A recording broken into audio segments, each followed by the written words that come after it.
Good morning, everyone. We're continuing here in the words of the CHOFETZ CHAIM in his Pesicha, listing all the different loisases, the negative commandments, the prohibitions that one transgresses when they speak Lashon Hara.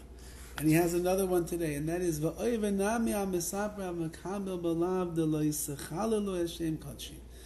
one who speaks Lashon Hara and the one who receives and accepts the Lashon Hara also transgresses. Do not desecrate my holy name, says HaKadosh Baruch Hu. Chilul Hashem.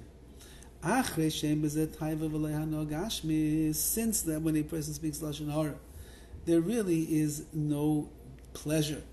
And there's no physical pleasure that's attached to it. You don't really have a taiva, pleasure, geschmack. You don't feel better when you speak Lashon Hara. By speaking Lashon Hara, the Yetzer Hara gets stronger and stronger. Therefore,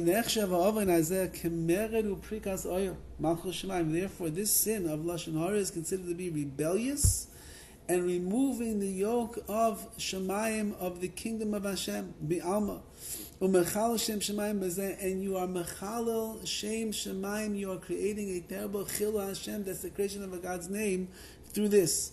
So by speaking Lashon Hara, which is ridiculous, says the CHOFETZ CHAIM, you don't even, it's not like you're eating treif, where there's a type for such a thing. It's not like you're having a relation with a woman that you're not supposed to, where there's a type for such a thing. What are you gaining from Lashon Hara? There's nothing. It's words, it's hot air, it's destroying people. And so if you do such a thing, you're a Meir b'malchus. You are a blasphemer who is rebelling against the king. And therefore, Mechal Shem Shemaim, you're Mechalel. You're desecrating Hashem's name. So this is if we're talking about a regular Jew. He's not a prominent person. He's a pashut guy, simple guy, and he speaks Lashon Hara. But if this person is a prominent person in the community, everybody examines his deeds and looks and sees, ooh, this guy's speaking Lashon Hara. Yankele the Gvir. Everybody looks up to him. He's speaking Lashon Hara. If certainly HaKadosh Baruch Hu's name is desecrated even more. And all the more so if you speak Lashon Hara barabim publicly. The chet is very great. You're not only a mechal Shem Shemaim, someone who desecrates HaKadosh Baruch Hu's name, you're desecrating HaKadosh Baruch Hu's name barabim publicly. That is many times worse. And therefore, says the CHOFETZ CHAIM, how careful one must be, because, and he brings on here the notes in the Be'er Ma'im Chaim, that if you're going to ask a person, why are you speaking Lashon Hara? He has 1,000 tirutzim answers. He says, what it me? Lashon Hara? No, what I said right now, it's not Lashon Hara, it's not Rechilas.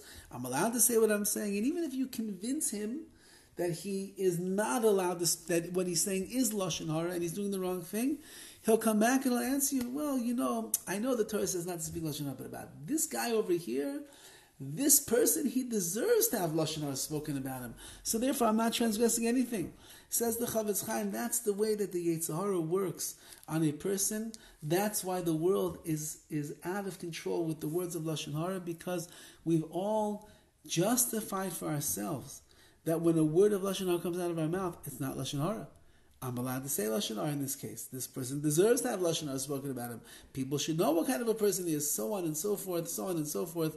And therefore, says the CHOFETZ CHAIM, realize, the more you give in, the stronger the Yetzer Hara comes. The stronger the Yetzer Hara becomes, the more difficult it's going to be to separate yourself from this terrible sin of Lashon Hara. And that's why we're learning to strengthen the Yetzer Tov and to weaken the Yetzer Hara, so that we should be protected, Be'ez Hashem, from speaking words of Lashon Hara. Have a wonderful day and a wonderful Shabbos.